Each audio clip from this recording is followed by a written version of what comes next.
अगर किसी ionic compound की जालक ऊर्जा अधिक है तो क्या लगता है तुम्हें, वो अधिक स्थायी होगा या कम स्थायी होगा? बढ़िया, बिल्कुल गलत। अगर मेरे पास में मान लो दो यौगिक है, एक ये है और एक और पेन ले लेते हैं, चलो ठीक है, दो यौगिक हैं, दोनों आयनिक है। जब दोनों बने होंगे तो दोनों में से ऊर्जा बाहर निकली होगी, जिसे तुम नाम देते हो जालक ऊर्जा। मैंने फिर तुम लोगों से कल ये भी तो बताया था कि जब तुम उस यौगिक को तोड़ोगे तो तुम्हें ऊर्जा देनी होगी। किसको तोड़ने के लिए अधिक ऊर्जा देनी होगी? जो ज्यादा स्थायी होगा ना, और ज्यादा स्थायी वही तो होगा जिसने निकाला भी ज्यादा होगा। जालक ऊर्जा डायरेक्टली प्रोपोर्शनल होती है, समानुपाती होती है किसके? स्थायित्व के। जिस आयनिक यौगिक का जालक ऊर्जा अधिक है, याद रखना वो ज्यादा स्थायी होता है, और जिसका जालक ऊर्जा कम वो कम स्थायी। ठीक है, तो चलो जो मेन टॉपिक जो तुम्हें अभी कॉपी करना है वहां से स्टार्ट करते हैं। तो क्या टॉपिक है हमारा? Properties of ionic compounds. Properties of ionic compound. First point जल्दी से बोल दो। नहीं, फर्स्ट पॉइंट ठीक है, लेकिन फर्स्ट पॉइंट हम लिख रहे हैं all ionic compounds, all ionic compounds are found in solid state. All ionic compounds exist in solid state। Exist का मतलब ही क्या होता है? मिलते हैं। ठीक है, एग्जिस्ट का मतलब, तो ये कौन सी अवस्था में मिलते हैं? पहला पॉइंट। सेकंड, अब बोलो, all ionic compounds are soluble in water. विलय होने का मतलब सॉल्युबल। तो all ionic compounds are soluble in water। Third point,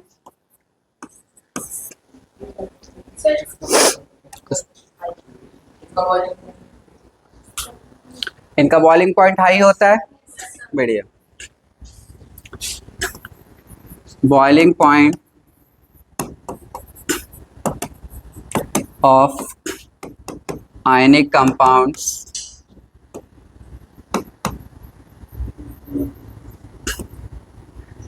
is very high, is very high। और तुम यहीं पे चाहो तो रीजन भी लिख दो क्यों होती है high. Due to strong electrostatic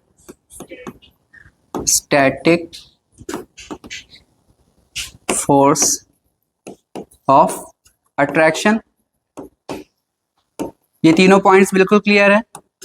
किसी भी बच्चे को अगर कुछ भी दिक्कत आ रही हो तो पूछ लो। फर्स्ट पॉइंट सिंपल है, जितने भी आयनिक कंपाउंड्स होते हैं ये हमें ठोस अवस्था में मिलते हैं, सॉलिड स्टेट में। सेकंड, ये सब सॉल्युबल होते हैं, मतलब विलय होते हैं। ठीक है, सॉल्युबल का मतलब घुल जाते हैं किसमें? वाटर में।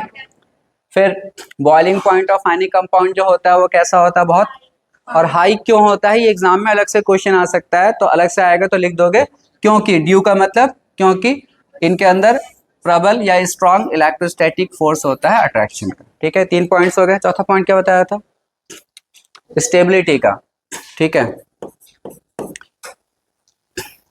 High lattice energy, high lattice energy more is the stability, more is stability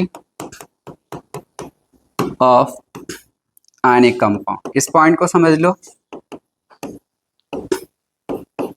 high lattice energy मतलब अगर लैटिस एनर्जी उच्च है, ज्यादा है, अधिक है, तो ज्यादा स्टेबल होगा कौन? Ionic compound. तो ये टोटल 4 पॉइंट्स हैं। एग्जाम में 3 नंबर का सिर्फ यही क्वेश्चन आएगा।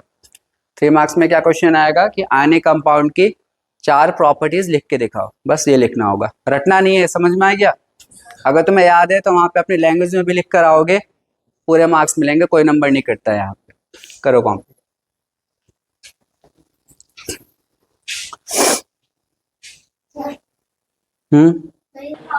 ठीक है, तो सहसंयोजक आवन या कोवैलेंट बॉन्ड? कोवैलेंट बॉन्ड की डेफिनेशन कौन देगा? डेफिनेशन मतलब जितना भी तुम जानते हो वो बता सकते हो, बोलो।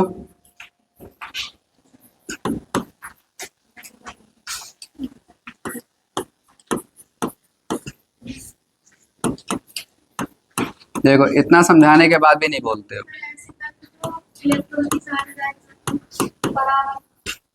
ठीक है, तो मैंने तो तुमसे बॉन्ड की डेफिनेशन पूछी ना, आबंध की, तो तुम आबंध की डेफिनेशन दो बच्चे। ऐसा आबंध जो दो तत्वों के बीच में इलेक्ट्रॉन की शेयरिंग से बनता है, इलेक्ट्रॉन के साझेदारी से बनता है। अगर मैं तुमसे आबंध की परिभाषा पूछूंगा तो तुम आबंध से शुरुआत करोगे। अगर मैं तुमसे तत्व की बात करूंगा तो तुम्हारा शुरुआत डेफिनेशन का किस्सा होगा, तत्व से। क्वेश्चन क्या था बताओ?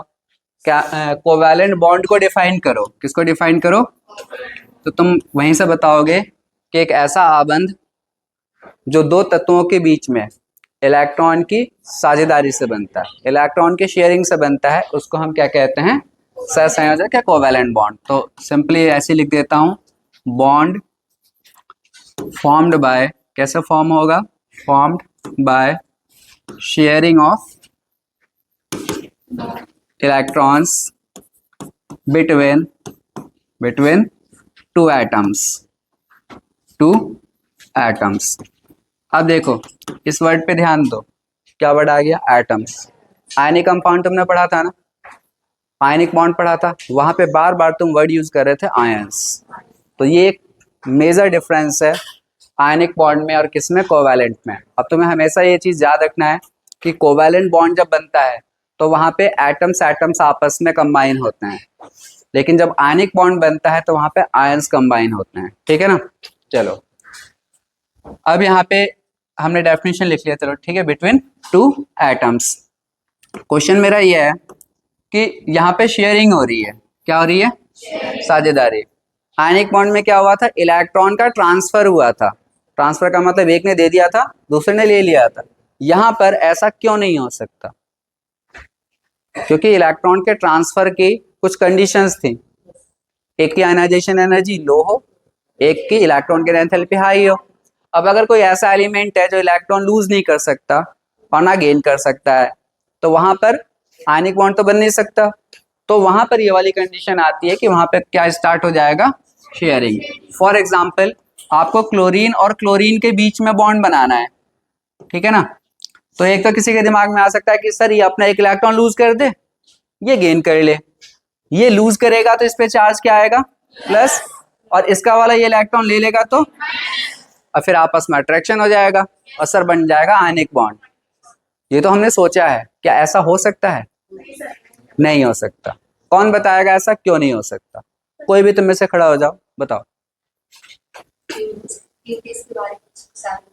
एग्जैक्टली बैठो। क्लोरीन के आउटर मोस्ट शेल में कितने इलेक्ट्रॉन्स होते हैं बच्चे? 7।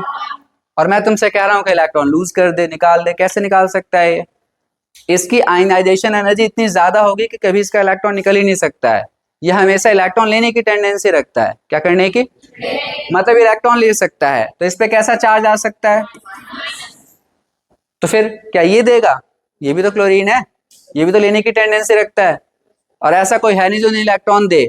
तो बेटर है कि इनके पास एक ही ऑप्शन है कि अपने एक एक इलेक्ट्रॉन को शेयर कर ले।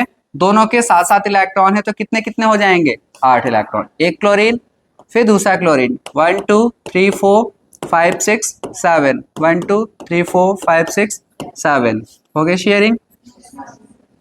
ऐसा शेयरिंग होते ही इसके भी 8 इलेक्ट्रॉन्स पूरे और इसके भी 8 इलेक्ट्रॉन्स पूरे, और दोनों का क्या कंप्लीट हो गया? ऑक्टेट। और ऑक्टेट पूरा होते ही ये हो गया स्टेबल।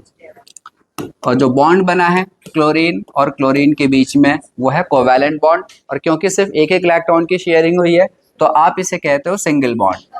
क्या कहते हो? Single covalent bond. Single covalent bond. वैसे तो जब तुम सिंगल, डबल या ट्रिपल बोलते हो ना, तो बात कोवैलेंट की ही होती है, क्योंकि कभी भी आयनिक बॉन्ड में सिंगल, डबल या ट्रिपल इस्तेमाल ही नहीं होता है। अगर सिंगल बॉन्ड, डबल बॉन्ड या ट्रिपल बॉन्ड हम बोलते हैं तो वो अपने आप ही अंडरस्टूड है कि हम किसकी बात कर रहे हैं? कोवैलेंट की, क्योंकि आयनिक में ये वर्ड इस्तेमाल नहीं होते हैं। फिर दोबारा से हम उन सारे एग्जाम्पल्स को नहीं करेंगे, ठीक है। जैसे ऑक्सीजन ऑक्सीजन के बीच में क्या था, डबल, क्योंकि वहां पे दो दो इलेक्ट्रॉन्स की शेयरिंग हुई थी, और नाइट्रोजन के बीच में तो वो रिपीट करने से कोई फायदा नहीं, ऑलरेडी तुम सबको पता है, ठीक है। तो यहाँ पे सिर्फ तुम्हें क्या याद रखना है कि इलेक्ट्रॉन की शेयरिंग होती है और शेयरिंग के बाद में बॉन्ड बनता है। याद रखो कोवैलेंट बॉन्ड इतना भी सिंपल नहीं है जितना तुम्हें लग रहा है। अभी सिर्फ तुम्हें मैंने क्या समझाया, डेफिनेशन, ठीक है। लेकिन आगे यहाँ से बहुत सारे टॉपिक्स आने वाले हैं। फजान का एक रूल होगा, 3 नंबर का क्वेश्चन आता है। फिर इसके बाद में तुम एक टॉपिक पढ़ोगे डाइपोल मोमेंट, ठीक है। डाइपोल मोमेंट की कैलकुलेशंस करनी होंगी, न्यूमेरिकल्स करने होंगे, रेजोनेंस, बहुत बड़ा टॉपिक है। और आगे जो भी टॉपिक है वो सब किससे रिलेटेड है, कोवैलेंट बॉन्ड से। बट अभी के लिए जो बातें बताई समझ में आ गई। कोवैलेंट बॉन्ड एक ऐसा बॉन्ड होता है जो दो एटम्स के बीच में इलेक्ट्रॉन का शेयरिंग से बनता है, ठीक है। और तो कुछ इसमें ऐसा है नहीं। इसे रफ कर दो ना, ये पहले भी तुम लोग कॉपी कर चुके हो, इसमें टाइम वेस्ट होगा।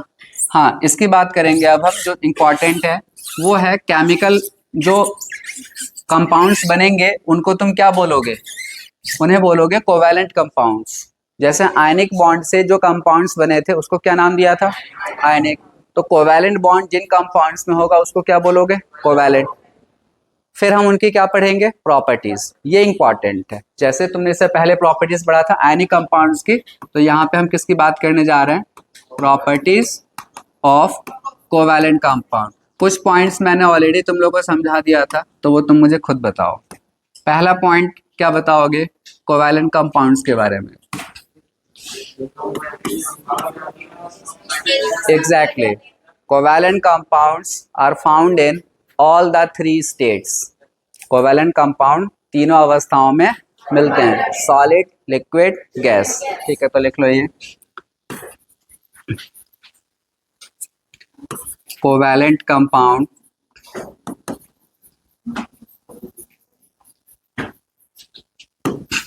exist in all the 3 states, solid, liquid and gas। Examples भी हमने देखा ही था। इसका एग्जाम्पल बताओ, डायमंड, डायमंड मतलब हीरा। लिक्विड का कोई एग्जाम्पल, H2O। और गैस के तो बहुत एग्जाम्पल है, O2, H2, Cl2, all are gases. Second point, solubility, घुलनशीलता। बताओ क्या ये वाटर में सॉलिबल होंगे, जल में घुलनशील होंगे। जैसे हीरे को डाल दो जल में, क्या लगता है हीरा घुल जाता है, नहीं घुलता। हमें पता है कि हीरा जो है अर्थ पे प्राकृतिक जितने भी मतलब जितने भी नेचुरल सब्सटेंस होते हैं ना, उन सब में सबसे हार्ड होता है। नेचुरल की बात हो रही है, दो चीजें होती है ना, एक नेचुरल और एक मैन मेड, प्राकृतिक और हमारे बनाए हुए। तो प्राकृतिक तौर पे देखा जाए तो सबसे हार्ड कौन सा सब्सटेंस होता है, डायमंड, ठीक है। और ये वाटर में घुलता नहीं है। तो जनरली देखा जाए ना, तो जो तुम्हारे कोवैलेंट कंपाउंड्स होते हैं ये वाटर में इनसॉल्युबल होते हैं। क्या होते हैं, आयनिक कंपाउंड मैंने लिखा था सॉल्युबल, ये इनसॉल्युबल। तो इन वर्ड अगर आ गया, अघुलनशील।